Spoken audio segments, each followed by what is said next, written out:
Kalau kemarin bocah SD ini mampu menirukan suara trompet, kali ini bocah ini berbeda. Dia menjadi viral karena memiliki batuk yang tidak seperti yang lainnya. Waduh, gimana tuh? Oke, yang masih sekolah, like dulu dong. Oke, makasih.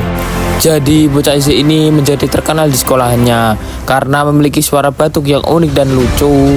Dia juga tak menyangka bahwa dirinya akan menjadi viral seperti ini. Kira-kira beginilah suaranya.